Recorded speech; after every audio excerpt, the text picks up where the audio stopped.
dia, bom dia, bom dia. Boa tarde, boa noite para quem está assistindo ou ouvindo a gente nesses horários. Está começando, a gente errou, né? A gente fez ao contrário. Né? Pois é. Tudo bem. Está começando mais um episódio do nosso podcast, o Maratonando Histórias. E hoje estamos aqui com uma convidada internacional. Estamos aqui com Isadora Domingues, a queniana, para falar como foi a experiência dela no Segundo a Quênia. minha amiga Juliana Damasio, queniana da Barra Funda. Exatamente. Então hoje, se você estiver assistindo, liga o Google Translator, porque o episódio será em Swahili. Que mentira. Não vai não. Não vai não. É Swahili, não é? É, lá é Swahili e inglês. Tá bom. Então, vamos começar. Já estava alinhando aqui antes, né? Vamos começar a tentar fazer uma ordem cronológica aqui.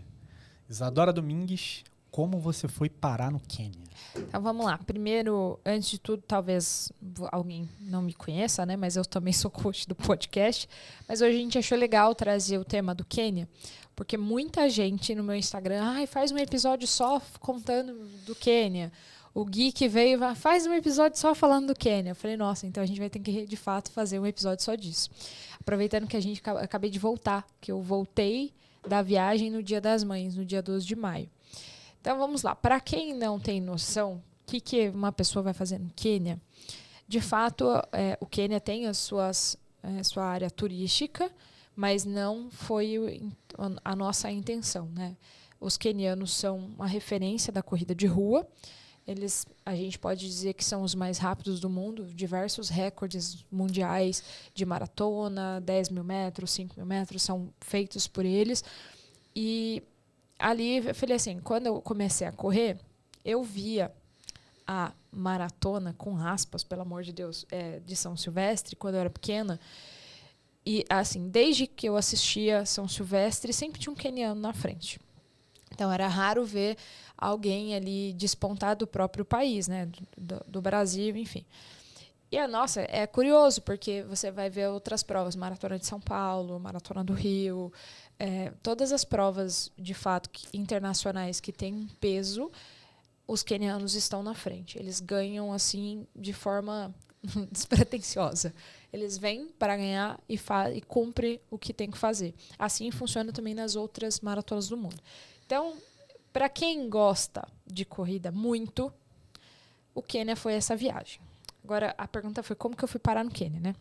Perfeito. Então, assim, começo de 2024, a gente sempre tem aquelas metas de colocar, nossa, como vai ser o faturamento da empresa, como vai ser o profissional, o pessoal, aquela coisa toda. E, de fato, eu tinha uma meta para a empresa ali que eu estava construindo, a gente estava fazendo isso junto, mas eu tinha uma certa insegurança em relação ao meu trabalho, porque, apesar de gostar do que eu faço, ali nas mentorias, de atender os clientes e tudo mais, o que mais me brilha o olho é sempre a área da saúde. Eu rodo e volto nela.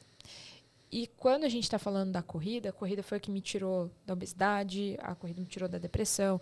Falei isso no primeiro episódio que a gente fez aqui. E aí eu falei, nossa, se eu pudesse, acho que eu só viveria disso. No meio da corrida. Talvez criaria uma empresa nessa área, eu faria só isso.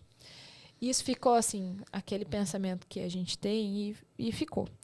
Então, janeiro se passou e aí eu comecei, Deus, por que isso não sai da minha cabeça?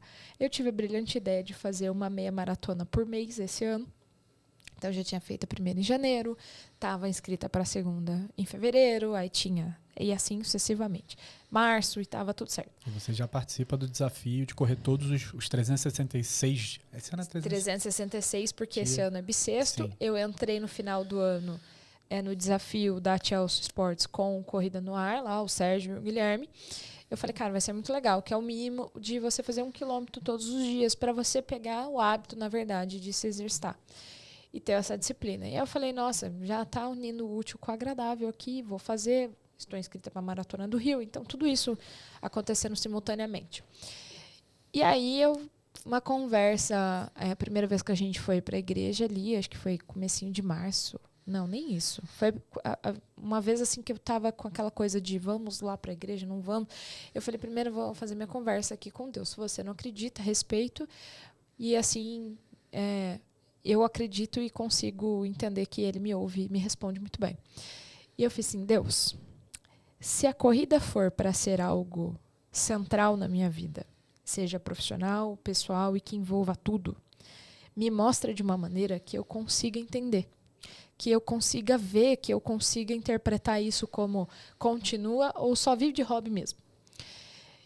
E aí, o Ademir Paulino, que hoje é meu treinador, ele abriu um curso chamado a Escola da Corrida Queniana, lá, a Universidade da Corrida Queniana, junto com o Júlio. Que juntos ali eles vão fazendo conteúdo, estavam fazendo o lançamento, e eu comecei a acompanhar o lançamento deles, por ser um lançamento totalmente estruturado na área do marketing, que a gente já está careca de saber, e eu queria ver como que eles iam fazer, porque, de fato, nessa área eu nunca tinha visto. Eu desconhecia alguém que fizesse. E aí me chamou a atenção o prêmio, que o prêmio das inscrições, a gente sempre coloca uma bonificação, né, para o pessoal que se inscreve primeiro e tudo mais, fazer aquele burburinho. E os 5 primeiros inscritos nessa universidade que eles estavam fazendo ganhariam tênis, era um tênis da Olímpicos, que é parceiro ali do Ademir, um óculos, acho que, se não me engano, da Rupi, se não me engano é isso, ou da HB, eu não lembro um óculos, um óculos de corrida, e os 20 primeiros entraria num sorteio de ou uma viagem com a experiência do Quênia, que o Ademir já faz todos os anos, ou os R$10.000 para quem não pudesse ir via Pix, enfim. E aí foi assim que começou a doideira, que eu falei, tô acompanhando, falei, já sei aqui como eu faço, né, para ser mais rápida para fazer essa inscrição, vou fazer essa inscrição. Deixei tudo pronto para o dia do lançamento, cartão já, tá, aqueles dados já para ser mais ágil e tudo mais, deixei tudo pronto. E aí me inscrevi, que eu falei, cara, se eu me inscrever nesse curso e ganhar o tênis, já valeu. Então eu tenho que ser rápida, só isso. A minha intenção, de fato, era ganhar o tênis. E aí ganhei o tênis. 14 dias depois, lá, eles passaram... Foi em quinto, né? Então, aí foi exatamente os 5 primeiros. Você ganhou o tênis e mais o óculos. Mais o óculos. Aí falei, cara, bem legal, já já ganhei o valor da inscrição de volta. Meio que eu comprei um tênis e ganhei um curso. Basicamente foi isso. Aí eu falei, cara, já valeu a pena pra mim. Vai ser muito legal. E aí entrou pro sorteio, do qual meu marido, aqui presente, não sabia que era só os 20 primeiros que concorreria. Sim, eu sabia que ia ter o sorteio. Tu tinha me informado. Não, vai ter um sorteio para ir pro Quênia. Pra viagem do Quênia. Pra viagem do Quênia. Aí ela já falou, fiquei em quinto, ganhei o óculos e o tênis. Eu falei, beleza, investiu ali e tal, um valor. Já ganhou o óculos e o tênis. Somado, o valor deles de mercado já é bem maior do que o valor que investiu no curso. Beleza. Aí ela me falou, agora eu vou concorrer à viagem do Quênia. Tudo no mesmo dia. Aí eu falei, beleza. Só que eu pensei que ia ser, entre os quase 300 alunos. Entre 300 alunos que entraram no curso, 400, não sei. Aí ela falou, só que concorre os 20 primeiros. Aí as exatas já coça alto, né? Eu falei, nossa, então você tem 5% de chance de vencer. Eu falei, você tem bastante chance. É real a probabilidade de você ir pro Quênia. E aí ficamos lá esperando, né? Eu fiquei esperando junto, só que aí... Começou a demorar, porque ele estava explicando. Começou a demorar um pouco, eu falei, vou pro banho. Ele teve que explicar, porque a planilha estava no número 6, e a primeira célula da planilha lá era nome, não sei o que, de cadastro, blá, blá, blá. Ele estava explicando e deu aquela meio enrolada, né? Aí ele foi pro banho, e aí veio minha conversa de novo com Deus. Deus, me mostra, se for, é agora. E aí sorteou o número 6, que no caso era eu. Quando eu vi... Eu não sei explicar, porque eu pulava, eu fiquei muito feliz. Eu fiquei, meu Deus do céu. De fato, agora eu vou pro Quênia. Então, assim, eu tinha já uma certeza de que o marido apoiaria, né? Porque se ele não apoiasse, não tivesse como, seria um sonho destruído. E aí eu falei, bom, de fato vai ser difícil, porque eu nunca tinha ficado tanto tempo longe de todo mundo. Eu já fui fazer palestra em Goiânia, que a gente ficou 5 dias fora, São José do Rio Preto e tudo mais. Mas eu nunca tinha ficado 15 dias longe de todo mundo que eu conheço na vida em outro continente. Eu nunca tinha feito uma viagem internacional de avião. Então, é uma série de situações. E ali veio a viagem. Eu falei, é a viagem? Tinha a data. E aí começaram as coisas assim, aquele processo de negociação na cabeça. Porque eu falei, meu Deus, o meu passaporte estava ainda nome de solteiro, eu precisava arrumar o passaporte. No mesmo instante eu fui, arrumei o passaporte. 3 dias depois ele estava pronto. Então, uma fila quilométrica, não sei de quantos dias, blá, blá, blá. Aí eu falei, gente, meu passaporte ficou pronto antes do tempo.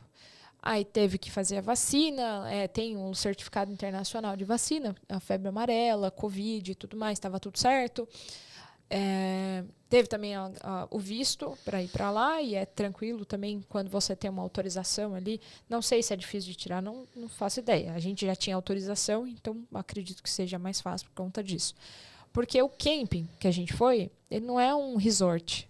Não foi uma viagem para você ter uma estadia de, nossa, eu vou ficar aqui na piscina, open bar, open food. Não tem nada disso. Muito pelo contrário. Tá, antes de chegar no camping, a gente falou como você foi por que você foi para o Quênia, né? Agora vamos tentar explicar para o pessoal aqui, antes da gente chegar no Quênia em si, como foi a viagem. Conta aí para o pessoal como a maravilhinha, delicinha que é ir daqui pro tranquilo. A gente fez sub 40 horas. A gente fez em 39 horas e 24 minutos, se eu não me engano. Até isso o corredor conta, né? Acho que parece, todos os grupos que o Ademir já levou, acho que o nosso foi o mais rápido, 39 horas. Então, assim, para a gente ir para o Quênia, o Ademir alinhou ali como seria.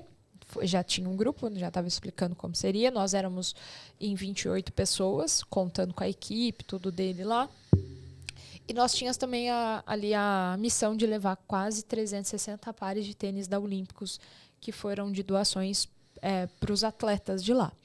Então, e tinha mais 600 kits também para as crianças, kits escolares. Então, nós iríamos levar também cada um com uma mala para levar essas doações para chegar até lá. Então, não seria fácil, porque iríamos com 28 pessoas para 20 e tantas malas a mais, cada um com uma. Então, foi assim, esse já era um processo difícil.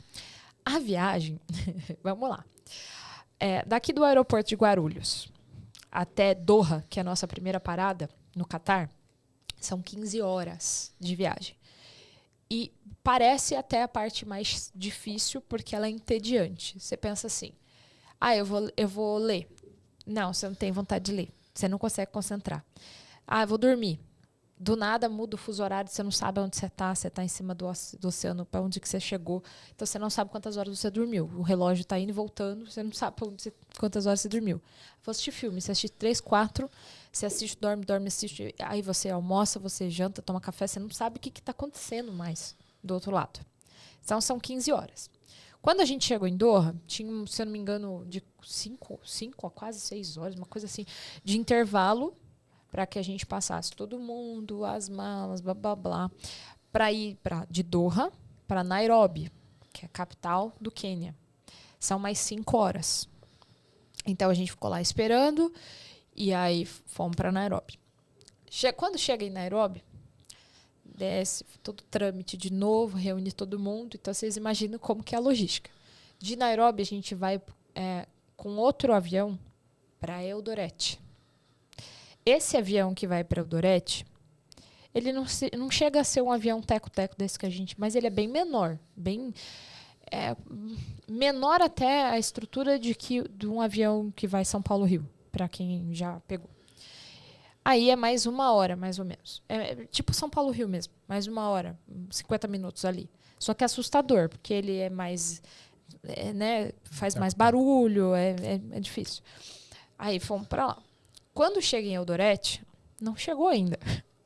Porque a gente ia ficar na cidade de Item, que é como se fosse o interior ali de Eldoret. Então, a gente sai da capital, vai para uma cidade, de uma cidade a gente ainda vai para outra. Quando chega lá, a gente ainda tem que pegar um ônibus, e aí fomos um ônibus, uma van, se não me engano, porque era uma van um ônibus só levando as malas, porque era muita mala, e depois, porque pensa, são 28 pessoas, cada um com as suas malas e mais as malas de doação. Então, era muita gente, muita mala. Aquele transtorno. Então, e o que é a parte importante? Quando a gente chega em Eldoret, a gente ali, entre Nairobi e Eldoret, já tem que trocar dinheiro, já tem que chegar em Eldoret com dinheiro que eles usam lá, que é o shilling. Então, todo mundo que tinha dólar já tinha que trocar, porque a gente ia chegar numa cidade que não tem cartão, né? Não tem essa tecnologia de eu vou passar cartão, eu vou sacar $1, vou fazer... Não tem. Então, a gente já tinha que chegar ali meio que pronto, porque existem várias regras na cidade que a gente já tá. Vai sacar dinheiro no banco, você precisa de um queniano junto contigo. É uma série de situações que complicaria. Então, ali tem que mudar a internet. Então, tinha gente que comprou chip, teve gente que baixou o aplicativo da Airalo, que é bem legal, inclusive. Apesar de ter gasto mais, eu preferi. Então, existem várias situações que a gente tinha que resolver num curto espaço de tempo para chegar em Item. Quando a gente sai de Eldoret, pega esses 2 ônibus, aí vai mais 1 hora e quase 2 horas de viagem para chegar em Item, que foi a cidade que a gente ficou, que é onde está o camping. Básico. Então, de Brasil para Doha, de Doha para Nairobi, de Nairobi para Eldoret, de Eldoret para Item. Essa foi a viagem de 39 horas e os quebrados de minuto aí. Foi essa. Tranquilo. Super tranquilo. Super de boa. E aí você chegou lá no Quênia. Como foi seu primeiro dia lá? Qual horário assim você chegou lá? Lá são 6 horas a mais do que aqui no Brasil. São 6 horas para frente. 6 horas isso, 6 horas a gente pra chega frente. no futuro, que eu falo. Isso mesmo. A gente chega no futuro. Que horas vocês chegaram lá no Quênia? Eu lembro que a gente chegou meio que era para hora... era 2, quase 3 da tarde, uma coisa assim. Eu não lembro se a gente chegou perto do almoço ou perto do café da tarde. Eu lembro que era perto de alguma refeição. Dá um nesse apagão. Dia vocês não assim. fizeram nada, só descansaram. Né? Foi o dia que a gente chegou, inclusive eu mesma queria correr, queria fazer as coisas e tal. Nossa, você chega, você não quer mais nada. Você quer só, pelo amor de Deus, eu quero descansar, eu quero dormir. Porque você fica sentado no avião e, né, ninguém, a maioria... A troca de fuso horário dói. Então, assim, a orientação do Ademir pra gente foi: não durmam quando chegar. Espera chegar até umas 8, 9 horas da noite para vocês dormirem. Para já começar a pegar o ritmo. Porque a gente chegou lá no domingo, se eu não me engano, dia 28 de abril. Acho que é isso, 28 de abril. Se não for, foi nesse final de semana aí de abril. Porque eu lembro que eu saí daqui... foi isso mesmo, que meu irmão faz aniversário dia 26 de abril, cheguei lá no domingo, isso. A gente saiu daqui dia 26 de abril, chegou lá dia 28 praticamente. Então, tava todo mundo, assim, muito inchado. Porque a gente fica... incha, né? De ficar muito. Parecia um pé de gestante, assim. Tava com o pé de... Parecia uma elefantíase. É muito feio. Então, a gente tava com o pé muito inchado, tudo muito inchado. Não sabia quantas horas tinha dormido no avião, quantas horas tinha ficado acordado. Trecho que você dorme, trecho que você não dorme. É um negócio, assim, confusão. Alimentação, que é a alimentação do avião, que já era. Apesar de a alimentação ser boa, tinha proteína, tinha tudo ali bem casadinho, assim, mas é uma alimentação comum, né? Não tá habituado. E aí a gente chegou lá, fomos tomar café, colocamos as malas de doação no lugar do camp lá, que estava destinado para a organização disso. Depois, a gente chegou lá, ainda estava faltando 22 malas, que não tinham vindo de Eldoret não tinham de Nairobi para Eldoret, não tinha chegado ainda, porque não cabia no avião que a gente estava. Então, assim, não foi só a gente no avião com 28 pessoas. A gente tinha mais um tanto de pessoas, e aí eles priorizaram aquelas pessoas que estavam ali, que era mais fácil de mandar depois as malas em grupo. Então, acho que, se eu não me engano, ficaram 16 malas para trás, uma coisa assim. E aí... as malas foram sendo entregues depois. Então, a equipe lá do camp mesmo foi buscar as malas depois pra gente no avião e tudo mais. Teve gente que chegou sem mala. Sem nenhuma. Então, assim, não tinha nem como trocar. Porque não foi a mala do tênis. Da pessoa. Foram 22 foram malas. aleatórias. Foram malas aleatórias que eu ficaram. pensei que tinham sido retidas 22 malas dos tênis? do tênis. Não, foram malas dos tênis, malas de gente, entendi. mala de mão que foi despachada. Então, a ideia era: não despachem a mala de mão. Então, a gente tentou segurar o máximo possível as malas de mão, porque a gente sabia que podia dar esse enrosco na hora de chegar em Eldoret. Sim, tudo orientado ali, bem liderado pelo Ademir. Então, não foi nenhuma surpresa. Vezes, né? Então... não foi nenhuma surpresa pra gente do que podia acontecer. Então, ele já sabia o que a gente ia fazer. Chegou, então vamos que vamos. Depois eles vêm aqui buscar a mala e quando chegar a mala eles avisam a gente e tá tudo certo. Então, a gente foi, aí eu fui dormir, eu tinha tomado café e começou a parte da alimentação. Então, assim, a alimentação, eu fui só daqui do Brasil, só levei whey. Que eu falei, eu preciso viver a experiência dos caras lá. Se eles não usam suplementos, eu vou levar whey, porque teve muita gente que foi e que falou pra mim assim, lá não tem proteína igual a gente tá acostumado aqui e vocês vão sofrer. Você de tem fato, uma alimentação muito carregada em proteína. O proteína, porte é né? proteína. Então, aí eu falei, bom, então eu vou levar. Só que eu levei sachêzinho, que era dose individual, que era mais fácil, inclusive, de transportar do que aqueles potes de 1 quilo. E que, assim, em cada lugar que você para, os caras querem saber o que tem dentro do pote, aí você tem que abrir pote. Então, tem essa parte que foi mais fácil, inclusive. Os sachês individuais. Sachês eu vou fazer propaganda aqui, porque eu achei, inclusive, mais viável, que foram os sachês da Growth. Eu paguei em torno de R$3,50, R$3,80 a cada sachêzinho. Levei logo 15, ia ficar 15, e a ideia foi um por dia. Então, foi isso que eu imaginei. Aí, a gente chegou lá. A primeira impressão, tinha pão, geleia, mel, manteiga e pasta de amendoim. Café com leite e chá. E era isso. No café da tarde ali, né? Aí eu falei, nossa, não tá, eu tô acostumada, tem um iogurte, tem um ovo, tem não sei o que. Não tinha, é aquilo. Aí eu falei, você com fome, você come o que tem mesmo, e foi o que tem. Aí, no jantar, a gente já foi pego assim, sabia que não ia ter carne bovina, então era cordeiro. Aí é uma carne mais, a forma que eles fazem, mais seca, então a gente sabe que eles fritam tudo. Então a gente estava comendo uma carne frita. Aí tinha, se eu não me engano, eu não lembro agora se era macarrão, não variava muito, mas macarrão sem molho, sem nada, lentilha, feijão, arroz, sempre as mesmas coisas ali. E sempre tinha uma sopa. Então, de dia, era uma sopa focada no legume, que era geralmente 3 legumes. 3 coisas que eles colocavam lá. Batata, ou a sopa de batata, ou a sopa de abóbora, ou a sopa de cenoura com gengibre. Basicamente, essa era do almoço. Até agora tá muito fácil. Calma. O pessoal em casa quer... Ou caldo de carne à noite. Então, assim, o caldo da proteína da noite, que era a parte mais punk, assim, que eu falei, gente, eu não quero nem saber como foi feito, eu só quero provar e era muito gostoso. Mas se você ficasse pensando do que era feito, se tem peixe para comer, o caldo é do quê? De peixe. Sim.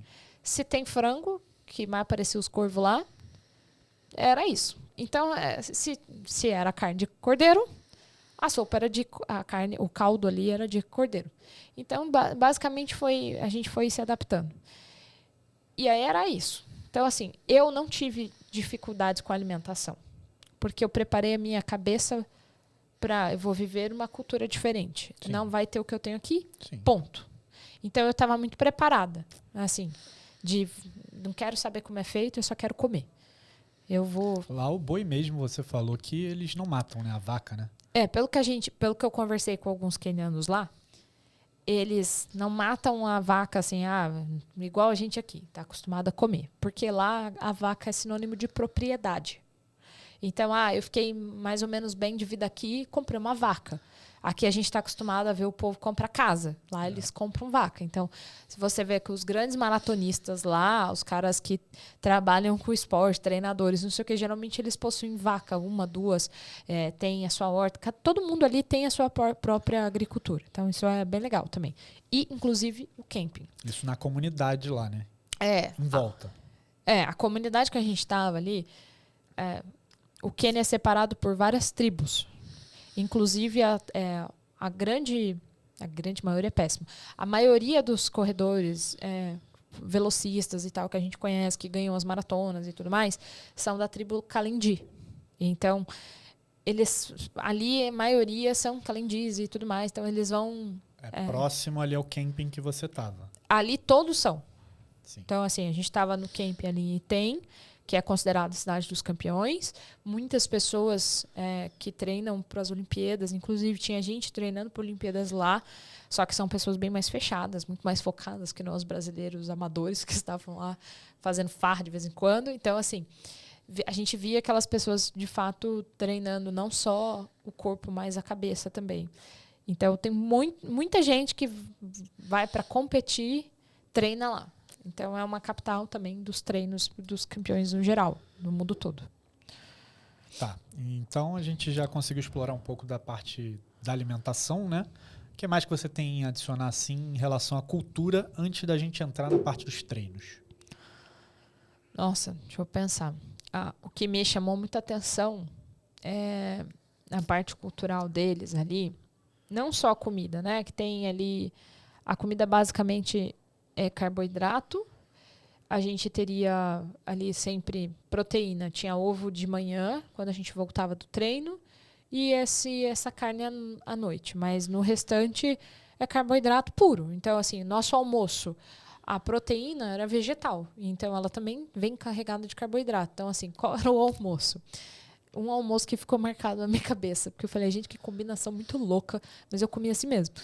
Que era macarrão, lentilha,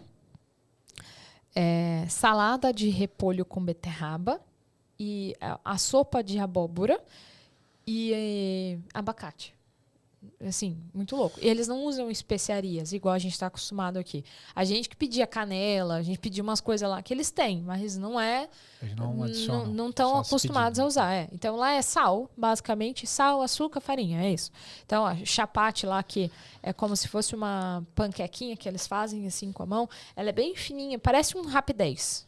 Parece muito rapidez. Eles fazem lá umas formas fórmicas assim de ferro e tal. A gente chegou a ver várias vezes sendo feito nos restaurantes que a gente foi. E, assim, basicamente, a receita daquilo era sal, açúcar, farinha e água. Então, eles faziam como se fosse a melequinha que a gente faz aqui e joga. E tinha também como se fosse parecia... O gosto lembrava muito... bolinho de chuva, mas ela parecia um travesseirinho, assim, que era frito também. Aquilo lá era uma delícia, vontade de comer muito daquilo. Então, eu comia porque você continuasse comendo. E de manhã tinha sempre mingau de aveia, sempre. Então, só que o mingau de aveia sem nada, né? Então, era sem gosto também. Então, era onde eu usava meu whey.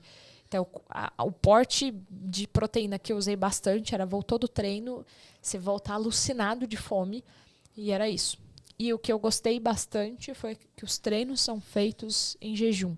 Então, como eu já estava habituado a treinar em jejum aqui, chegando lá, treinar em jejum lá também foi... Não foi fácil, porque os treinos são muito mais intensos. Mas foi uma coisa tranquila, assim, de levar. Como você já estava acostumada, foi mais fácil se acostumar com isso, né? A pessoa que não treina em jejum, não é acostumada, ela com certeza sentiu mais. E agora que a gente tu já colocou o gancho, chegamos nos treinos, conta um pouco pro pessoal que está em casa entender como que os melhores do mundo fazem para serem os melhores do mundo. Então, qual o segredo dos quenianos? Eu respondi isso algumas vezes. Porque tu até começou o episódio falando e eu tava pensando aqui, cara, desde criança eu assisto, sei lá, a Olimpíada. E tu vai ver a Olimpíada, desde que eu sou criança, os Estados Unidos vencem a Olimpíada. Eu nunca vi os Estados Unidos perder uma Olimpíada. Os caras são os melhores do mundo em praticamente todos os esportes. Mas só que na corrida, eles não são os melhores do mundo. E ainda tem um detalhe, eles não são os melhores do mundo há muitos anos. Porque os quenianos reinam... Se garantem há muitos anos. Há décadas. Então, assim, qual é a fórmula que eles têm que os Estados Unidos não... Mesmo... Porque vai americano lá pro camping, né? Sim, tinha, inclusive. Exatamente. Eles vão lá, amizade eles com ficam vários lá, americanos. eles entendem o que eles fazem. Como que eles não conseguem replicar isso nos Estados Unidos com muito mais dinheiro, muito mais condições, muito mais maquinário, muito mais desenvolvimento em relação a tudo, estrutura, e eles não conseguem replicar isso para que eles vençam os quenianos. Tem uma frase que eu levei um caderno para fazer o diário, que vai sair o segundo livro justamente por causa dessa experiência do Quênia, que vai encaixar para mim exatamente o que são os americanos em relação aos quenianos nesse esporte. A gente tem muito mais do que precisa e faz muito menos do que pode. E eles, para mim, são exatamente isso. Eles têm muito menos do que a gente está acostumado e fazem muito mais do que podem. eles acreditam de fato que eles são os melhores. Então, uma das frases, a gente teve várias palestras lá, e uma das frases que a gente ouviu de diversos atletas, treinadores, todo mundo que a gente conversava nas palestras ou fora delas, o que tem, assim, vocês que, pô, né? A água tinha alguma coisa diferente. Nossa, trazendo água. E era assim, a gente acredita na gente. Você tem que aprender a acreditar em você. Todo mundo pode, ponto. E assim, eles não falam isso com aquela demagogia de é aquela coisa motivacional. Eu acredito em você, que você chega onde você... Não. De fato, eles acreditam que eles são os melhores, assim, sem arrogância nenhuma. A gente treina para isso. Ponto. E uma parte interessante da cultura em Item, eu não sei se isso permeia nas outras cidades. Sim. A gente tá falando... Sempre que a gente está num ambiente, a gente está num ambiente embolhado, né? Sim, sim. Mas assim, lá... Todo mundo respira corrida. Por mais que tenha a economia, até estava conversando com a Cianara esses dias sobre isso lá, que ela falou, pô, a economia deles é muito voltada ao café, não sei o quê, agricultura e tudo mais. Pode até ser. Mas aonde a gente estava, eles respiram a corrida. Então, até impensável, o fotógrafo que estava com a gente, que é queniano, o Tony, perguntou para mim o seguinte, como que vocês fazem para trabalhar e correr? Porque para eles, corrida é o trabalho. Então, assim, apesar de viver no mundo capitalista, eles se subsistem muito com a própria agricultura, eles são muito colaborativos entre eles. Então, o que tem de diferente no queniano? Ele nasceu correndo. A criança vai para... Hoje em dia ainda tem um suporte melhor, assim. Existem escolas mais próximas das casas e tudo mais. Mas o que a gente entendeu lá é que a criança, ela vai fazer as coisas, ela está correndo. Quantas vezes a gente estava correndo e uma criança estava acompanhando a gente num pace melhor que o nosso até. Porque ali ela tá habituada a ver pessoas a correr. Então, os carros respeitam. É diferente até do que a gente estava vendo em outros países. O Ademir lá na Etiópia, a gente vendo ali essa parte de que não, o cara quer correr e ele quer correr na estrada, ele que aguente ali o perigo. A gente estava numa cidade que é completamente diferente. Você está correndo, as pessoas passam, te cumprimentam. Que legal, tem gente correndo aqui que não é da cidade, que não é do país. Então, eles respeitam a corrida de uma forma que eu nunca vi ninguém respeitar o esporte. E assim, não estou generalizando, falando que as pessoas... Mas os americanos, por exemplo, querem estar no topo por muito ego, inclusive. Então a gente vê, claro, os atletas se sobressaem, treinam, fazem as faculdades e tudo mais. A gente vê um cara fora de série, por exemplo, Michael Phelps e tudo mais. Mas não é diferente. A cultura não levou, não nasceu ali. Ele foi, talvez, gostando de desafios, não sei como foi a vida dele. Mas o que a gente pôde vivenciar dos quenianos é que eles respeitam a corrida de uma forma assim, cultural, é transcendente. Eles respeitam quem foram os caras que trouxeram a cultura para dentro da cidade. Então a gente foi treinar numa pista que é Kipchoge Keino, que foi o cara que ganhou lá, o primeiro que trouxe. Não é o Kipchoge. Não, o Eliud, que está agora para que vai disputar inclusive as Olimpíadas de Paris. Mas eles assim colocam o cara lá como tipo, foi ele que trouxe esse legado pra gente, a gente só vai manter, porque nós somos muito bons nisso aqui. E aí eles vão correndo assim. Então, o que a gente viu de muito louco? O cara que estava dirigindo a nossa van, que é gerente do camp, que a gente, filho do cara lá, conversando com a gente na boa. Tô completamente extrovertido e tal. O cara fez maratona para 2h16. E é normal. A gente tá, uma mulher lá, conversando com ela, não sei o que, ela dá vendinha, não sei o que. Já fez maratona? Já, fiz uma maratona aqui na África mesmo, não sei o que. Que legal. Quanto tempo? 2h40. E 2h40 foi tipo lerda. E aí eu falo, meu Deus do céu, eu tô aqui tentando treinar para fazer a minha 3h30 com muito esforço e dificuldade. Porque eu não vivi desde sempre a corrida. Ela me encontrou no meio do caminho ali. Então, a corrida pro queniano, na minha visão, ela é a parte intrínseca do DNA do cara. Então, assim, porque eles são mais magros, porque tem canela fina, porque a gente ouviu várias coisas. E, de fato, eles... A fisiologia deles cresceu daquele jeito porque eles vivem a corrida. Porque a gente vê países como o nosso, as pessoas trabalham o dia todo sentado, então tem mais gordura na parte do tronco. Para ir para uma academia tem que pedir, pelo amor de Deus, para a pessoa continuar. Os médicos têm que fazer campanha e tudo mais. Então, lá não. Então, eu vou para a escola, eu vou correndo. A gente fez tudo lá andando, porque não tem ônibus. Tem Uber, não tem essa. Você quer ir no mercadinho, que nem tem grandes mercados igual tem aqui, porque não é essa... O industrializado não é um negócio que é tão vigente igual a gente vê aqui.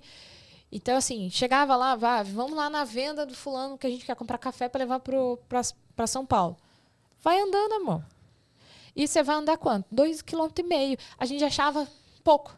Dá quanto? Dá uns 2,5 até lá, então vamos. A pista de não sei de onde que a gente vai treinar hoje dá 3 km tudo aqui. Vamos correndo, que a gente vai aquecendo. Então você acaba entrando no movimento dos caras. E era assim, fora os treinos que chegava 2 vezes por dia, lá eles têm outro costume. Entendi, tá. E tu falou até uma coisa antes, né? Quando tu voltou da viagem, que foi o negócio que eu achei curioso, né? Em relação à cultura deles. Que eles não vendem, sei lá, leite de litro, por exemplo. Eu achei muito louco. Fracionado, né? Pelo menos na cidade onde a gente estava, nos 2 mercadinhos que eu fui, lembra muito esses mercadinhos, mercearia de bairro que a gente tem aqui no Brasil, para quem mora mais afastado. Porque no São Paulo seria o Oxxo. Para tudo quanto é lado. Você pisca, tem um Oxxo. Lá tinha alguns mercadinhos, vendinhas pequenininhas assim. E quando era industrializado, a gente achou meio curioso. Assim, o café tinha até de quilo, mas era menos. Tinha muita coisa a granel. Então, a farinha, açúcar, eles vendem muito a granel. E num jeito que eu lembro muito da minha infância, porque colocava ali num saco pardo, assim, sem etiqueta, sem rotulagem, sem nada disso. E aí os caras pegam ali, embala, entrega e é próximo. E isso foi uma coisa. E quando a gente chegou na parte dos industrializados, eu fui ver os leites, ver como que é, né?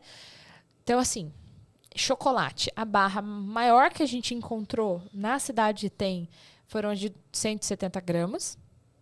Eram chocolates da África do Sul, que foi aquele que eu trouxe. E as barrinhas pequenas tinha um monte. Café tinha do grande, mas tinha pequenininhos. E o leite, eu não encontrei leite de litro. Geralmente era de 250 ml. E até parecia um saquinho, mas era a mesma embalagem da Tetra Pak, mas no formato de saquinho, porque ficava nas prateleiras, porque não tinha geladeira.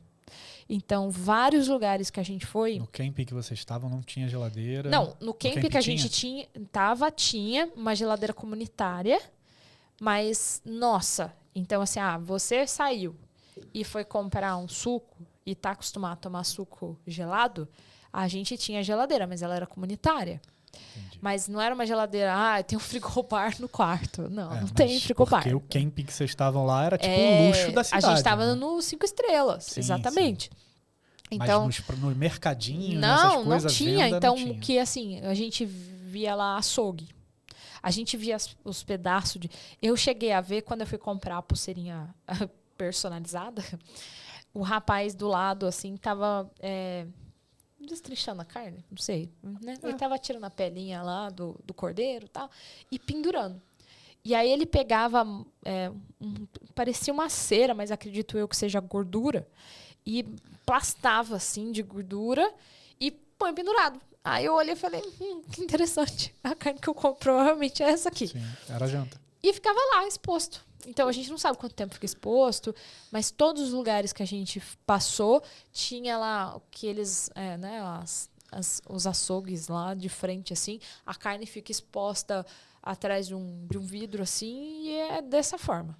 Acredito eu que seja meio que um padrão pela forma que eu estava vendo ele colocar. Mas não tinha um monte, igual a gente está acostumado a ver aqui. Um açougue aqui grande, lotado. Não, o açougue era bem pequenininho, assim, devia ter uns sei lá, uns 6, 7 metros quadrados, bem pequenininho, e ficava 3 pendurados, assim. Vendeu, eles matam mais e colocam lá. Então é tudo muito fresco. Não dá tempo de estragar. Sim. Tira da horta aquilo que vai comer. Então tira da horta de manhã o que vai para o almoço.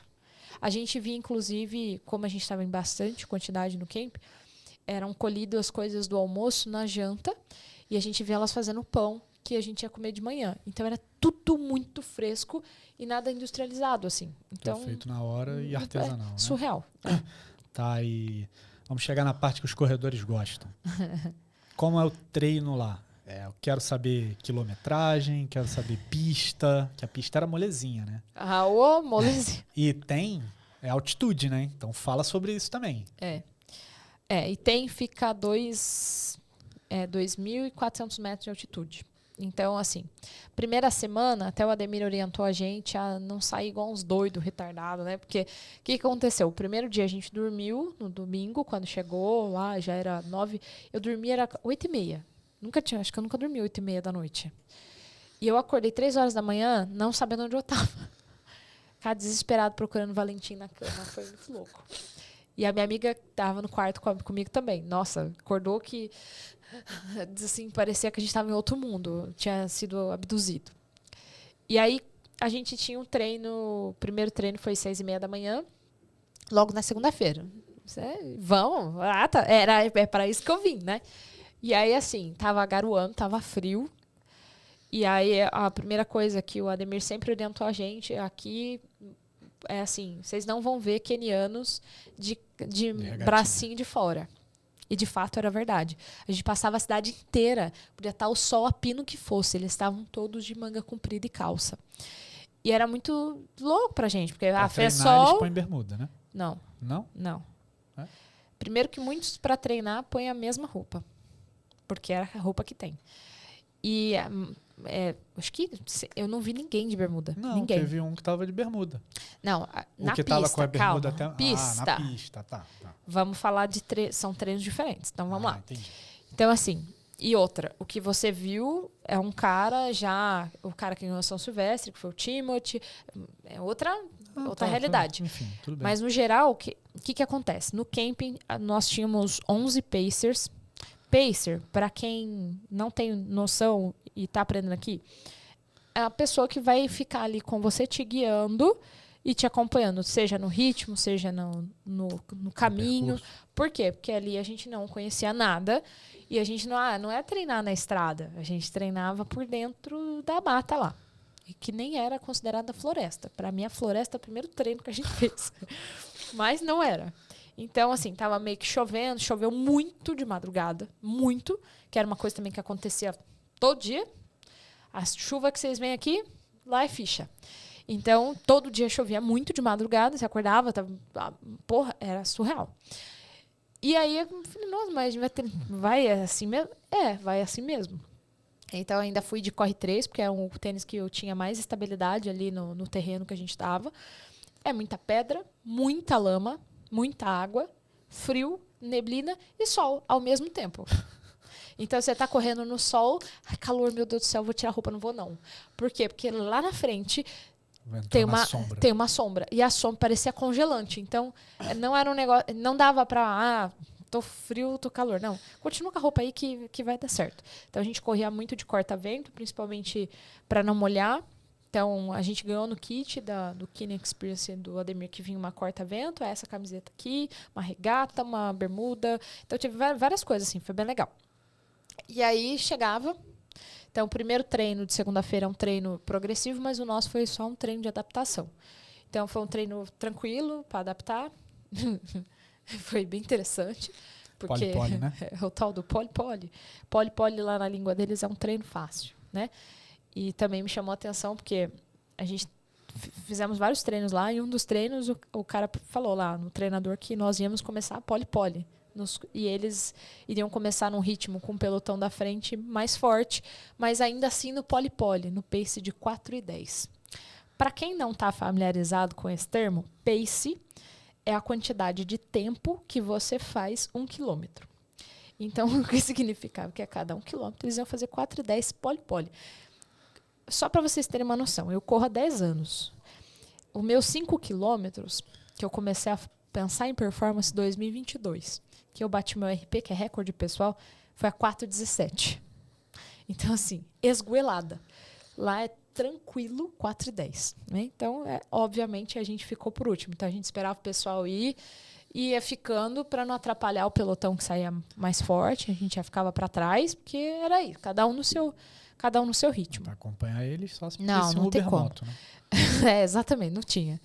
E aí, uma parte também interessante. Quando a gente estava lá, o rapaz falou pra gente lá, o Sangok, que é gerente da unidade que a gente estava lá do camp, que não era pra gente se preocupar, e o Richard Mook também, que também é um treinador de lá fantástico, que não era pra gente se preocupar com o nosso pace, ou ficar comparando a eles, tentando seguir eles, porque eles estavam ali para nos acompanhar, porque eles sabem que a gente não tem como acompanhá-los.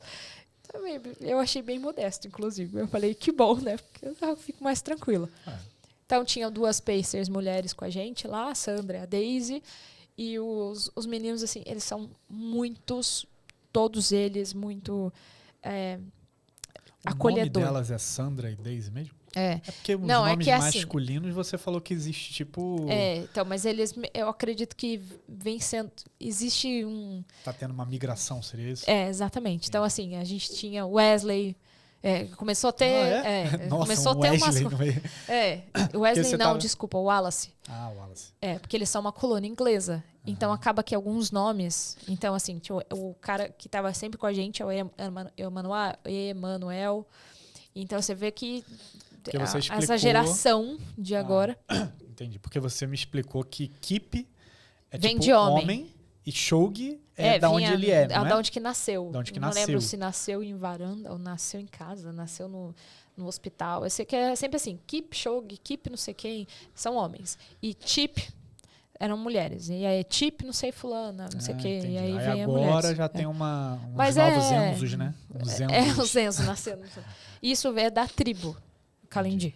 Isso aí é importante. Tá. Então, eles só de na época, né, de olhar o nome, você já sabia que tribo, de onde estava vindo e tudo mais, o que aconteceu com aquela pessoa. Desculpa, te interrompi. Você estava falando das pacers que estavam contigo. A gente tinha 2 pacers mulheres lá. Eu acho que eram só 2, não lembro de ter outra, não. E os outros homens, né? Então, assim... Mesmo sendo homens, diferente aqui do Brasil, que às vezes a gente está numa prova e tem um cara competindo com a gente dentro de uma prova, lá eles eram extremamente acolhedores. E se eles tivessem que fazer um pace a 6 para cumprir com a gente a jornada daquele caminho, eles fariam. Então, era assim, cuidado de você, aonde eles pisavam, de você prestar atenção. Eles sempre estavam levando a gente para o melhor caminho possível para que nossa experiência fosse sensacional, ninguém se machucasse e tudo mais. Então, assim, não tem o que dizer. Foi essa parte do acompanhamento deles. Era sempre assim, um estava indo mais para frente e eles estavam com 3 pessoas e uma pessoa está ficando para trás. O pacer dava até dó, porque ele ficava indo e voltando para buscar aquela pessoa que ficou para trás para que ela não se perdesse. Por quê? Porque no meio das estradas de terra que a gente estava, no meio daqueles lugares cheio de fazenda dos lados ali, às vezes era para virar para a esquerda e tu continuava. Então eles, Então foi engraçado, inclusive, o treino longo que a gente fez na floresta, que do nada a gente tá correndo, sai um dos nossos, assim, de dentro da floresta, do nada. Aí, Paulo, o que tu tá fazendo aí? Meu pace me trouxe pra cá. Tipo assim, o cara cortou caminho, porque por um outro lado que ele sairia perto da gente, tava um riacho. Então ele sabia, e foi engraçado até. Ele saiu assim, fez um... Sabe aquele meme do Simpson lá? O Homer Simpson entrando? Foi ele saindo. Assim, surgiu um cara na nossa frente, foi muito engraçado.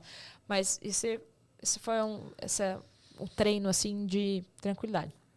Agora vamos lá. Eles seguem um padrão de treino meio que todo mundo. Pelo que eu consegui entender, existe um padrão de treino para quem corre, ou seja, todos. Então, segunda-feira é progressivo, terça é tiro de pista, na quarta, easy run, tranquilão, na quinta, fartlek, na sexta, outro easy run, E no sábado, longo. Domingo, igreja. Então, domingo eles descansam. Então, assim, eles treinam pra caramba. E o que acontece? Geralmente, principalmente os atletas lá, que vão pra competição, ou treinam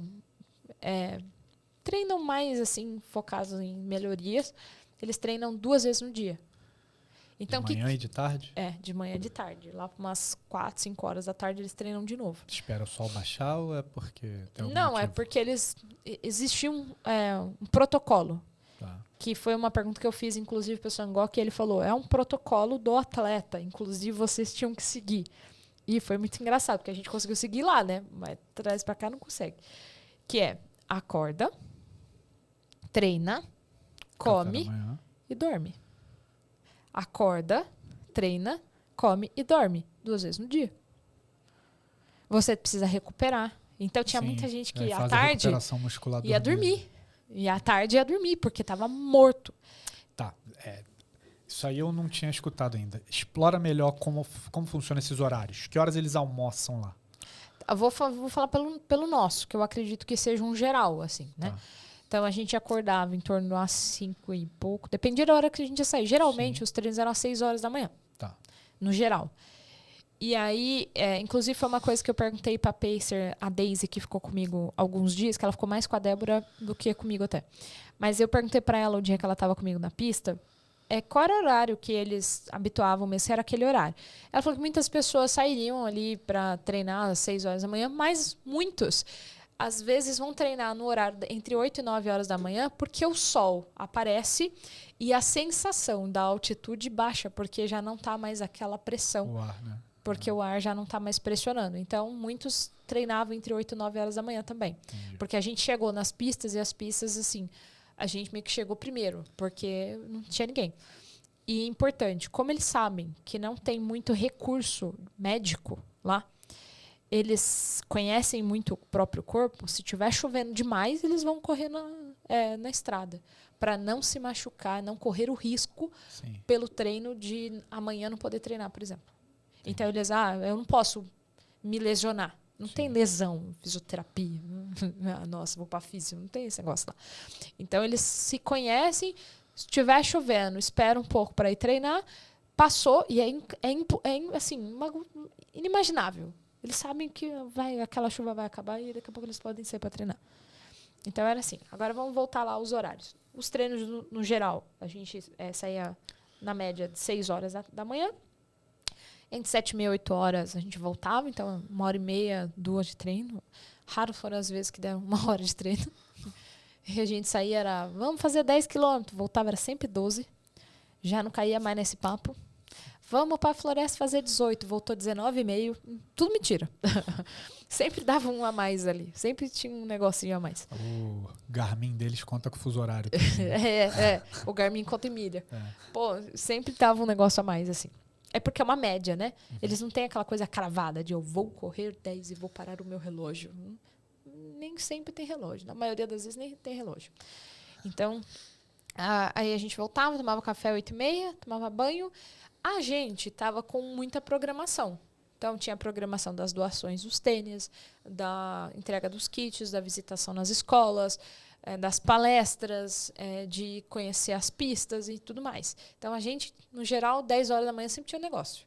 Às vezes, era um treinador que ia buscar os tênis, sempre tinha uma coisa para fazer. Separar os tênis, enfim.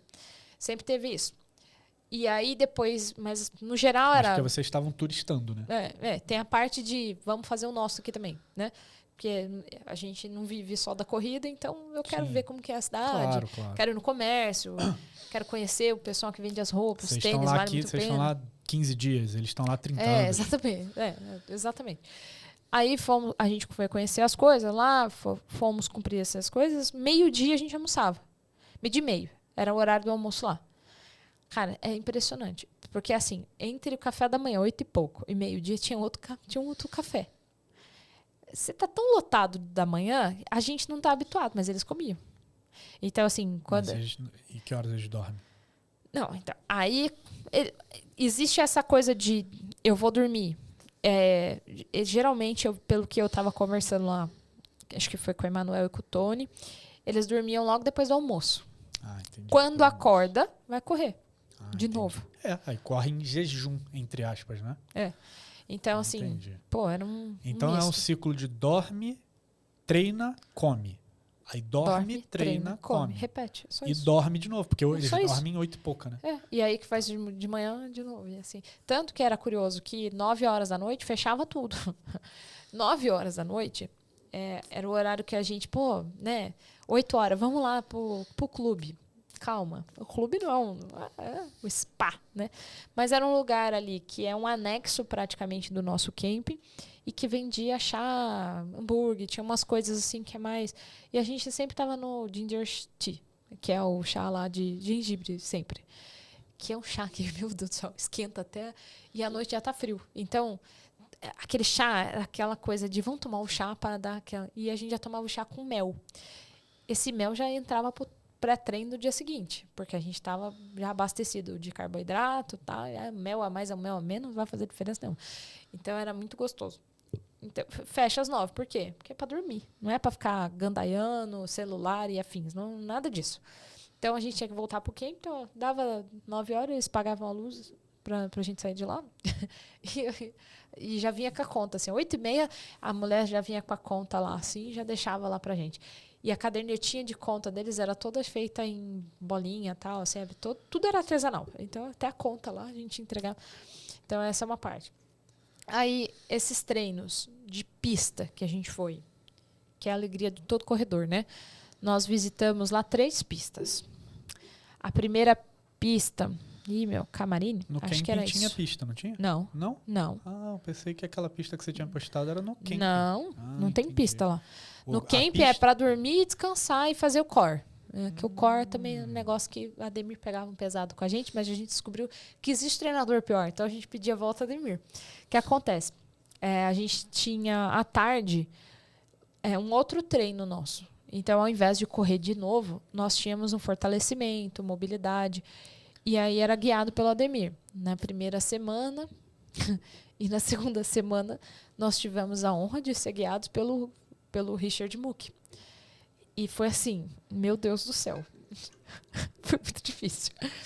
Então, assim, a gente olhava para o Ademir para pensar, se o Ademir aguentar, eu sou obrigado, mas se ele não aguentar... E aí, assim, tinha a hora que ele mesmo puxava a perna e falava, graças a Deus, porque se o professor não está aguentando, quem sou eu? Era muito difícil. E, assim...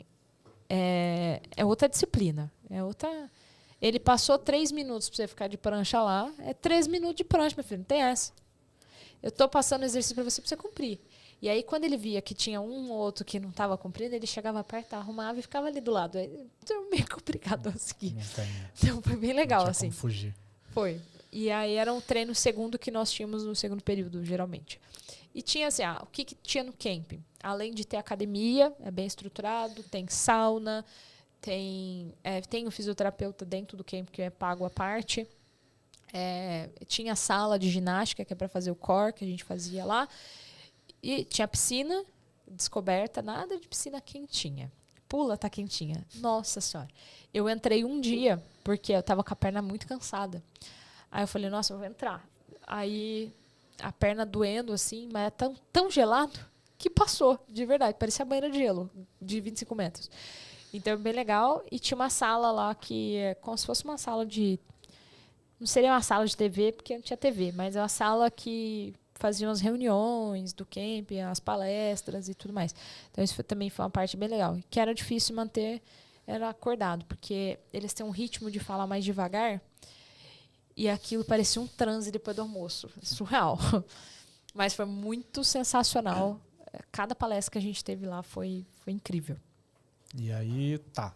Mas tu ia falar das pistas, tu falou? Não falei. Você perguntou se tinha pista dentro do camp e não tinha. Sim.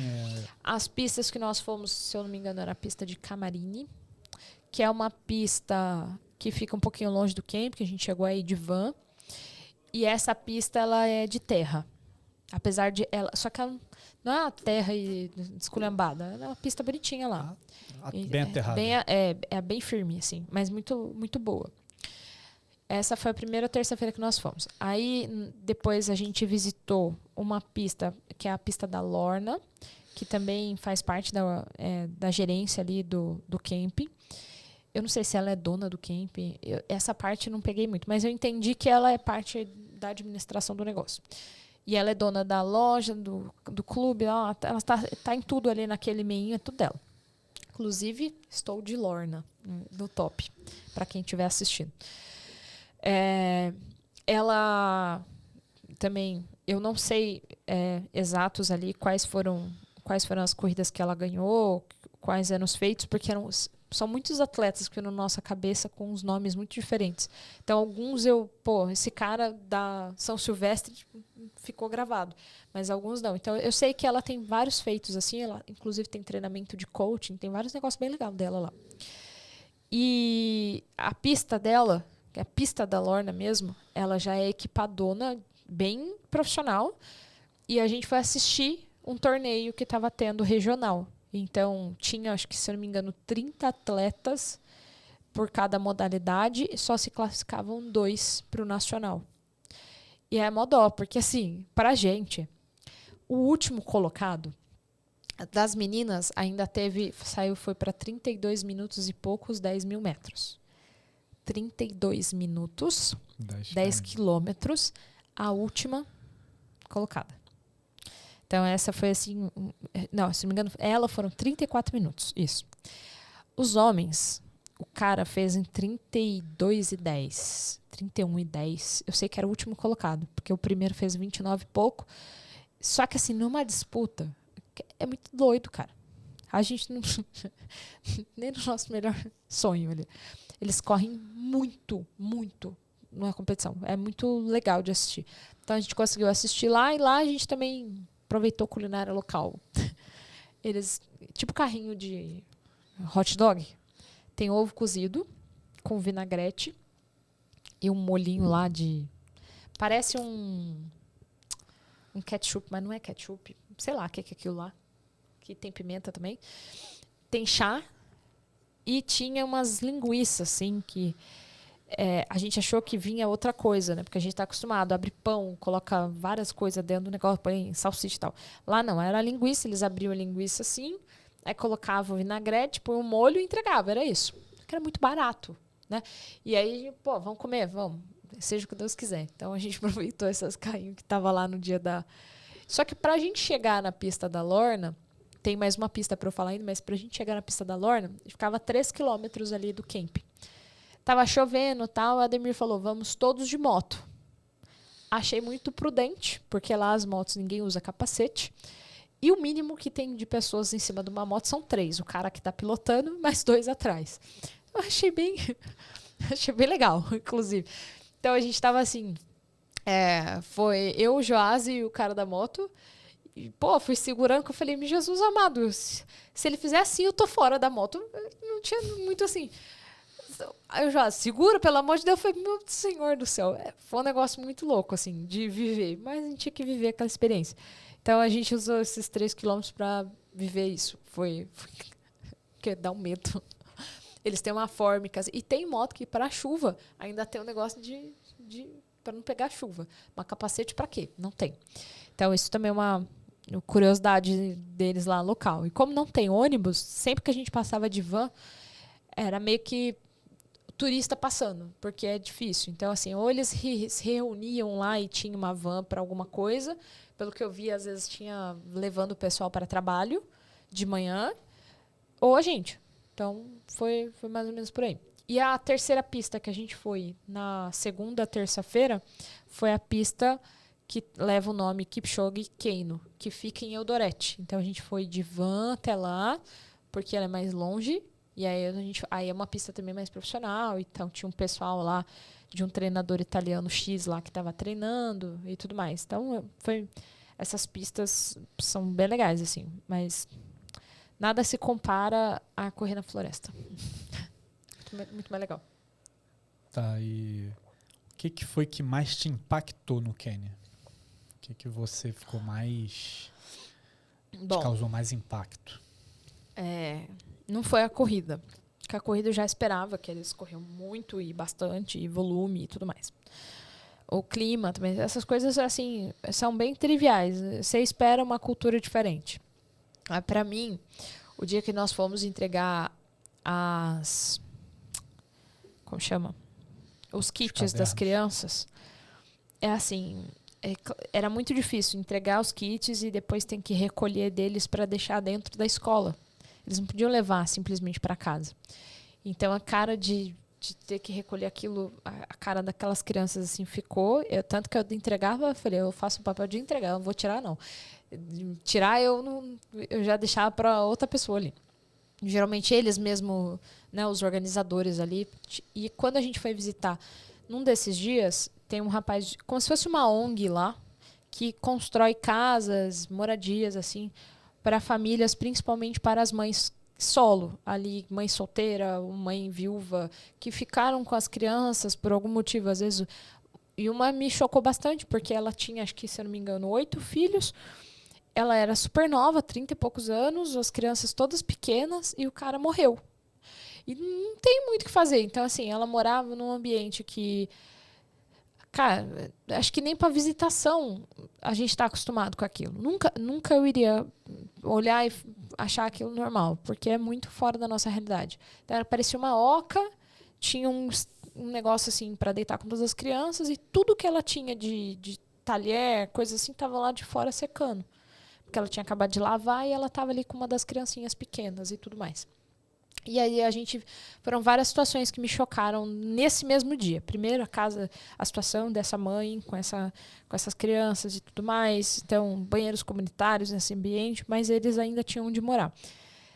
Aí, teve uma situação que eu achei bem inusitada, que as crianças ficavam pegando nosso cabelo, independente de quem estava lá. Elas, no cabelo da Ademir, no nosso e tudo mais, assim.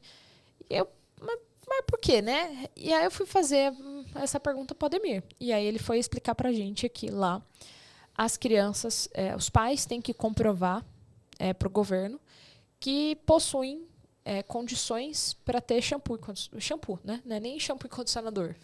Para ter shampoo, para fazer a higiene básica. Se não tem, as crianças não podem ter cabelo. Então as meninas, ou elas são cabelo muito batidinho, ou elas têm o cabelo raspado. Então, você não sabe quem é menino, quem é menina, se você for olhar pelo cabelo, né? E aí elas ficavam, assim, principalmente as meninas, né? Mexendo no nosso cabelo, porque elas se identificavam ali e acaba que a gente tendo cabelo ali era um status de tu é rica, porque tu pode ter cabelo e eu não posso. Então, assim, para mim foi de longe o que mais me deixou... E eu aqui pensando, né, que shampoo que eu vou comprar, se eu vou comprar shampoo cabelo oleoso, cabelo não sei o quê. Então, isso foi, assim, um dos maiores impactos. E o outro foi uma criancinha, devia ter uns 2 aninhos. Eles são bem menores, assim, geralmente, do que a gente está acostumado das crianças aqui, por desnutrição mesmo. E ele tava chupando cana, correndo para cima e para baixo com a cana, para lá e para cá. E eu achei que aquilo é, assim... Né, na minha inocência ali, que a cana eles estavam cortando, tal, levando para algum lugar, vendendo, não sei. Mas que ele estava chupando porque era um pedacinho de cana e não. O rapaz que faz a administração dessa ONG estava explicando para a gente que era o café da manhã. Então, assim, ter um filho aqui e olhar todas as condições que nós demos aqui e olhar lá que aquela criança, o café da manhã era aquele pedacinho de cana, não, assim, é sufocante. Então, ver os atletas que não têm tênis e que correm muito, foram várias situações que eu acho que a parte social foi o que mais me impactou do que qualquer outra corrida, tempo e tudo mais. Por isso que a frase que eu escrevi assim, nós temos muito mais do que precisamos e fazemos muito menos do que podemos. Então, eles, sei lá, nem um terço do que a gente imagina ter aqui, eles têm feitos mundiais, assim. Isso foi o que mais me impactou lá. Nossa, surreal, né? Eu não sei se eu tenho mais nenhuma pergunta para fazer. Então, Conte eu fiz aí. umas perguntas aqui no Instagram. Você subiu as caixinhas. Eu subi umas caixinhas na pergunta aqui, porque sempre tem alguém me perguntando alguma coisa. Eu falei, já que a gente vai fazer um episódio sobre isso, eu vou responder essas perguntas. Então, aqui, nós tivemos uma pergunta... Como é a comunicação com as pessoas de lá? Falam inglês, mímica? Fala essa relação. Nós falávamos em mímica, né? No caso, eu não falo inglês. Então, assim... Mas também todo mundo lá fala inglês? Não, é assim... As crianças, no geral, algumas entendiam inglês, outras não, quando a gente foi nas escolas. Então, eles até perguntavam, vocês entendem o que eu tô falando em inglês? Aí, algumas faziam assim, outras ficavam com cara de ué. Porque ele tinha feito... Swahili. Eles falam só Swahili. Então, existem duas línguas ali. Swahili e inglês. Inglês porque eles são uma colônia inglesa. Então, acaba que foi meio que aconteceu. E aí, o que acontecia? Assim, no camp, todo mundo fala inglês. Quem falava inglês, a gente colava nas pessoas que falavam inglês. Né? Eu, por exemplo, não tive estudo para isso, não fiz isso, não fui atrás disso. Só que o que eu sabia, dava para eu viver. Então, assim, eu ia no mercado, conseguia me comunicar. E o que não dava, meu filho, é aqui no Google Translate, entendeu? É que nem sempre a gente tinha internet para ter o Google Translate. Então, a gente tinha uns amigos Translate. Era isso. Mas, no geral, assim, compra, essas coisas, eu consegui me virar bem. Porque eu descobri que eu sabia mais inglês do que... Então, as palestras foram todas feitas em inglês. Eu consegui entender todas as palestras. Então, eu até me surpreendi com o nível do inglês que eu não sabia que eu tinha. Então, me considero inglês básico agora. Então, eles vivem assim. E aí, tinha várias coisas que eles estavam ensinando a gente em Swahili, que, por exemplo, esquerda, direita, né? Que para eles não ficarem falando em inglês, porque para eles é mais fácil falar a língua nativa, era kushoto kulia. E onde a gente usava isso? Na corrida, porque vira esquerda, vira direita, kushoto kulia. Então, você acaba que... Tinha coisa que já estava saindo lá. Mas eu não lembro como fala bom dia em Swahili, não. Porque era uma coisa que eu fiquei perguntando, enchendo o saco das meninas da cozinha. Elas me ensinaram e eu esqueci. Não treina isso. Eu tenho que voltar lá ano que vem. Só para reviver isso. Como é a relação das pessoas que você conviveu com a corrida? Uma paixão nacional? Então, como eu disse, não é uma questão de paixão. É uma questão de nasci com isso e vou viver disso. Inclusive, tem uma coisa muito importante aqui que eu não cheguei a falar. Existe um cara lá que é um senhor que foi para lá em 1976 e ficou. Ele foi, pelo que eu entendi, da Inglaterra para lá, tal. E ele é considerado um pai, um deus da corrida lá. É um senhorzinho que é o Brother Com. Ele fundou uma escola lá. Não sei se ele fundou ou pegou aquela escola já em funcionamento e melhorou. Enfim. Mas ele mora dentro dessa escola que é St. Patrick's, que ele viu o potencial dos corredores. E se não fosse ele, a corrida dos quenianos iria existir do jeito que existe hoje. Mas demoraria um tempão para chegar. Porque foi ele que viu o potencial. Só que ele falou, vocês precisam correr e estudar. Então, meio que ele colocou aquela cultura de esporte dentro da escola. E assim, a gente visitou essa escola, que tem em torno de 2 mil alunos lá. E aí até é engraçado, né? Tem uma coisa muito legal. Os caras que têm os recordes mundiais lá, eles... tem um recorde mundial do cara dos 8 mil metros, 800 metros, não sei o quê. Eles plantavam uma árvore quando chegava no recorde. E aí eles tiveram que parar de plantar a árvore, porque estava virando uma floresta a escola. Aí eu falei, é fácil, gente. É só a gente pegar esses caras e colocar eles lá na Amazônia, para plantar com a gente e fazer um camp só dos quenianos quando vierem para o Brasil, porque eles têm tantos feitos dentro da corrida que não deu para continuar esse projeto, que é todo arborizado o lugar, então isso foi uma coisa legal. Mas esse senhor estava lá, falou com a gente, conversou com a gente, tirou foto e tal, foi bem legal, que o Ademir falou que geralmente ele é mais reservado, não gosta de aparecer e tal, e acho que a gente foi muito legal com ele, porque ele ficou mais de 1 hora falando com a gente lá. Ele deu quase uma palestra, assim, no meio da escola, lá do lugar que a gente estava. O que me impressionou, mesmo essa escola sendo uma elite lá, ela assim, é simples. Não tem a tecnologia que é uma puta tecnologia, cheio de... Não. Então, os treinos dos atletas é no gramado.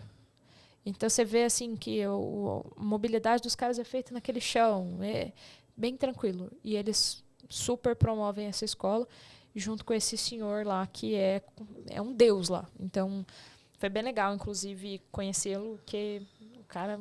Ele ama o lugar. Tanto que ele mora no Quênia. Ele não foi o cara que... eu sou inglês, colonizei aqui e vou escravizar, sabe? Ele quis devolver, eu acredito, uma parte do que ele podia, ele devolveu ali, trazendo investimento para dentro do país e tudo mais. Então, assim, de fato, ele é considerado um deus porque ele conseguiu dar visibilidade para os quenianos na corrida. Coisa que eu acho que demoraria um tempão para chegar. Inclusive, incluiu as mulheres, acho que em 2000, 2002, uma coisa assim. Tanto que a gente vê agora as quenianas ganhando, porque está na geração de que veio treinando desse tempo para agora. Então, é uma geração que está chegando forte. A mulherada vem na base e vem forte. Bem legal. Conta um pouco da rotina lá. Programação, treinos e momentos. Então, eu trouxe para vocês aqui. Acho que consegui trazer essa... Isso aí a gente explorou bem. Essa programação. Consegui. Deixa eu ver se tem aqui no Instagram do podcast. Se teve já gente que colocou perguntas. Vamos ver aqui.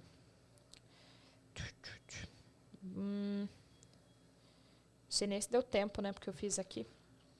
Bom, aqui só tem uma pergunta que é qual é o dinheiro que eles usam. Então, vamos lá. O dinheiro utilizado lá é o shilling, que a cada 100 shillings é equivalente a R$4, basicamente, 3,80, R$4. Então, teve muita coisa que a gente achava muito barato e teve coisa que a gente achava, isso aqui acho que não, né? Então, num lugar que a gente foi tomar chá lá, comer pizza e tudo mais, é um lugar bem europeu. E a academia, sei lá, era 12.500 shillings. Então, assim, não é para ter, sabe? Era bem elite europeia que chegasse lá e ficasse. É um chalé, coisa mais linda. Ele fica de frente para o Vale do Rift lá, que corta, acho que 11 países na África ali. Então, a coisa mais linda do mundo, mas claramente não é para a comunidade local. É feito para quem tem um L ponto. Então, assim, tem. É um negócio super... É outra bolha, né? Então, foi um lugar, assim, que a gente viu, inclusive, era 100 shillings para entrar. Era tudo mesmo privatizado ali. Mas 100 shillings não é caro, né? 100 shillings é 25 não reais? Não pra gente, né? Não, claro. R$4. R$4 não. R$4. 100 shillings, R$4. 100 shillings, R$4. Barato. Então, assim, era barato. Pra gente era barato, mas pra eles não. Então, assim, claramente não era pra comunidade local. Sim. Então, algumas coisas lá. Então, tem os vendedores de tênis. Então, pelo que eu entendi, os tênis chegam lá, os atletas acabam vendendo muito dos tênis que eles competiram uma vez, ou que não serviu, acaba vendendo ali. Então, tem tênis que às vezes nem foi lançado, que a gente já está vendo ali, que foi utilizado e tudo mais, mas muito mais barato que no Brasil, mas carérrimo lá. Então, existia essa relação. Tem tênis que aqui é 2.000, lá é 1.000. Porém, em shilling. Então, você olhava aquela... 26 mil shillings um tênis. 15 mil shillings, 17 mil shillings. Eu comprei... Pra quem mora lá é muito dinheiro. Eu comprei uma bermuda lá, 7 mil shillings. Mas aqui seria o triplo do valor. Então, tem várias coisas assim que me chamaram bastante atenção. Cultura muito inglesa. E o lixo? Que foi uma coisa que você falou também que... O lixo, eu passei num lugar que é de frente para um hospital, inclusive. O hospital fica do outro lado e não é um hospital igual a gente está acostumado a ver também, não. É um hospital alvenaria, era isso, e teve escrito lá que tinha aquelas especialidades. Fazia parto, tinha pediatria, não sei o que. Inclusive, o casal de médico que estava com a gente estava andando, eu mostrei, o hospital, você já tem lugar para trabalhar aqui. Mas é completamente fora da nossa realidade. E aí tinha, atravessando a rua, tinha uma vala, assim, cheia de lixo. E aí a gente parou para ver uma mulher que estava vendendo perfume. Do lado, sentada assim, no chão, do lado. E aí eu falei, já tô aqui mesmo, vou perguntar para ela. Aí expliquei para ela que nós éramos do Brasil e tudo mais. Claramente, nós éramos do Brasil ou de qualquer outra parte do mundo, não sei de lá. Nós éramos gordos, brancos, com tênis, porque lá os atletas não andam com tênis para cima e para baixo. Então, era meio que a gente sentia até o olhar deles, assim, de, pô... Eles andam o quê? Descalços? Eles tinham uma papetezinha. Tá. Porque você, quando deu Havaianas pra criança lá, eles nem Não, sabiam eu dei a Havaiana... A Havaiana que eu dei foi para as meninas da cozinha. Isso, menina. Então, assim, foi uma coisa, assim, que... Ficou meio que, né? Eles olhavam, assim, pra gente, tipo, tá andando na cidade de tênis. Sabe? Aquela... Tipo, pô, não faz isso, sabe? O tênis é para treino. Eles levam tão a sério as coisas que às vezes a gente meio que olhava, pô, a gente tá errando aqui, sabe? Mas também é um pouco da escassez mesmo, né? Porque não é tênis à vontade. Pode ser também por causa da escassez, mas eu vejo também como uma parte do respeito de que aquilo é um equipamento de treino e não para ficar fazendo graça. Entendi. E a gente, claramente, pisando fora da bacia ali.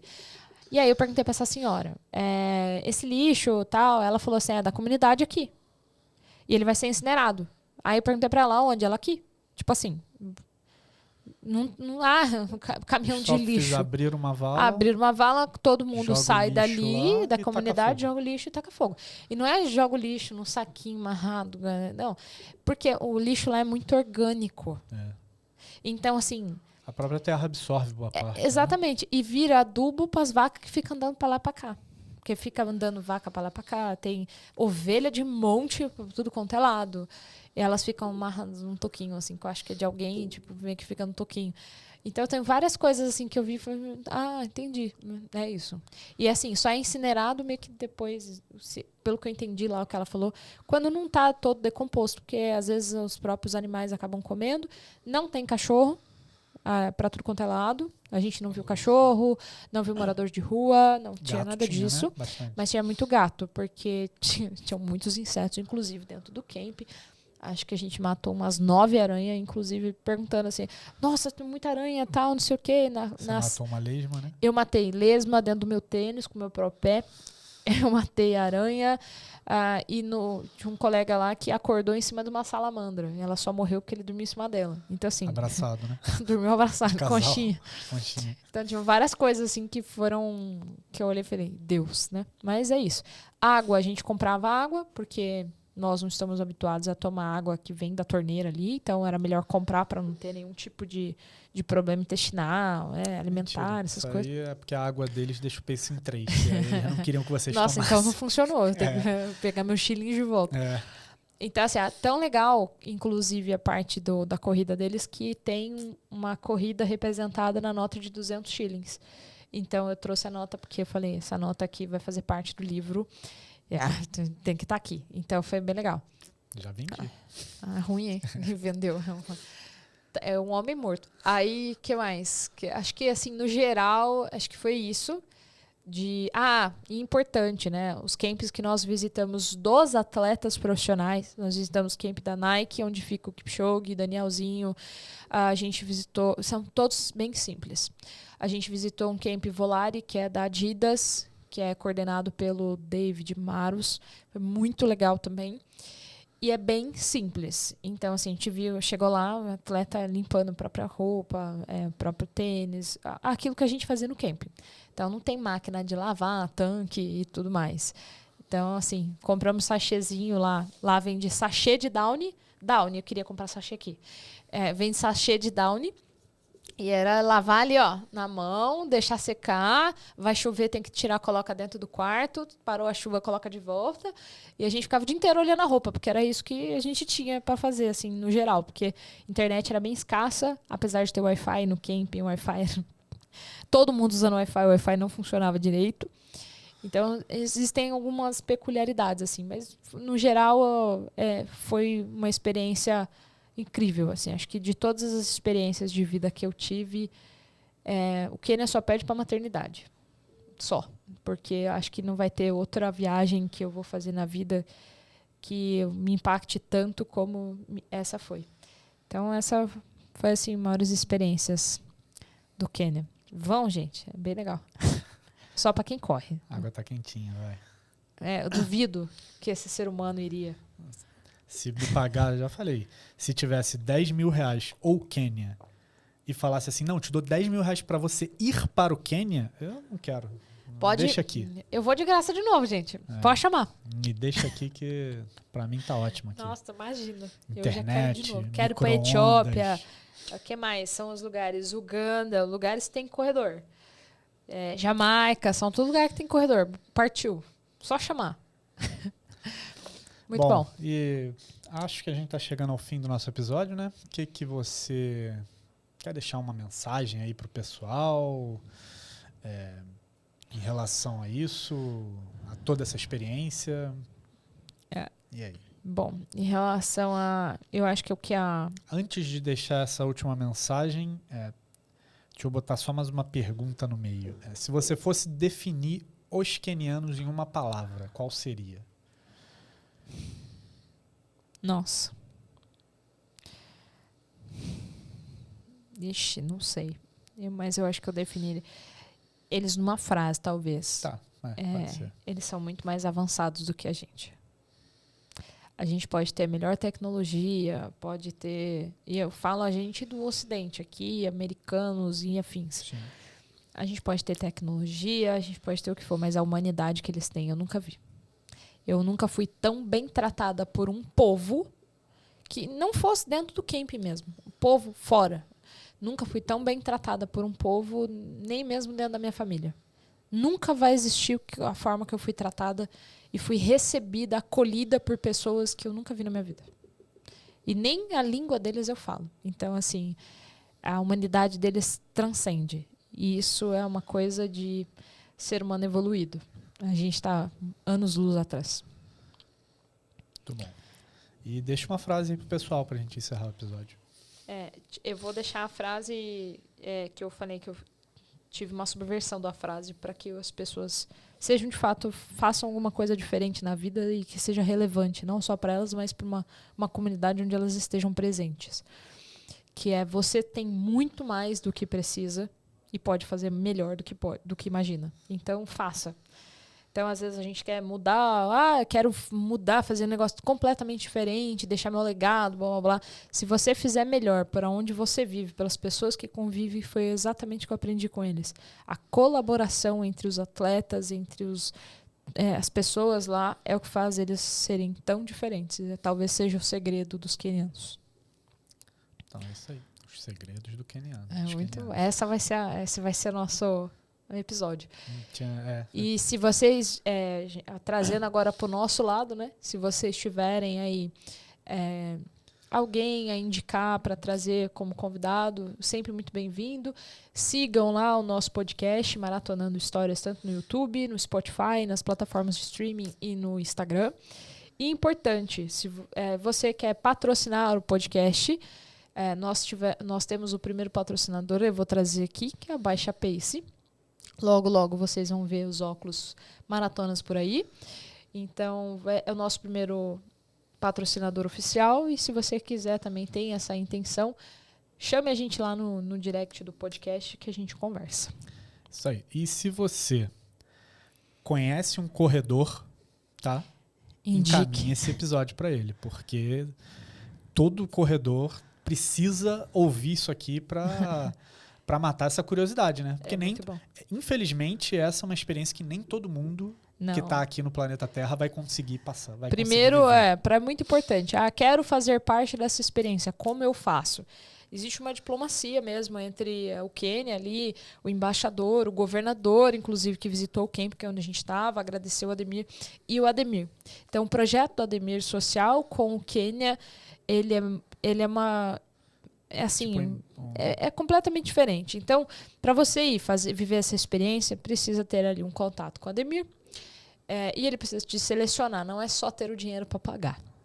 Porque fica em torno ali de, pelo que eu entendi, uns 30 mil reais no geral, assim, do que gasta com internet e tudo, pelo que eu sondei o pessoal que foi. Mas você precisa ser selecionado. E ele leva em torno de 25 a 30 pessoas a cada vez que ele vai, todos os anos ele vai mais ou menos nessa época. Então você precisa ter a data na agenda, tem que ser selecionado, tem que estar muito afim, tem que estar disposto a conhecer uma cultura sem julgamentos. Porque o que fez a nossa turma ser bem legal, assim, integradora, foi todo mundo respeitar o espaço. Não só meu com o próximo, mas a gente viver em comunidade, porque a gente estava 15 dias juntos com pessoas que nós nunca vimos na vida, completa. Eu só conhecia eu conhecia 4 pessoas, para não falar que conhecia muito pouca gente. Eu conheci o Guilherme Guerreiro, a Débora, que é a louca que corre, o Ademir e o Júlio. O restante não conhecia ninguém e fui dormir num quarto com a Mel, que eu conheci durante a viagem e dormindo com ela ali. Então, assim, é uma experiência que você tem que se despir de todas as suas vaidades para viver, de fato, o que ela está te proporcionando ali. Então, se vocês tiverem a intenção, escrevam pro Ademir. Então, basicamente é isso. Agora acho que chegamos ao fim. Deixa seu Instagram, Isadora, porque lá tem destaques do Eu preciso fazer mais destaques do Quênia, mas vai estar lá. Isadora Domingues, em todas as plataformas vocês me acham. Isso aí. Então, vai lá, segue a Isadora, segue o Maratonando Histórias, encaminha esse episódio para os corredores e para a tia chata que só reclama da vida, manda para ela também. Exatamente. Então é isso, pessoal. Obrigado aí pela presença de vocês. Até o próximo episódio. Tchau, tchau. Tchau, tchau.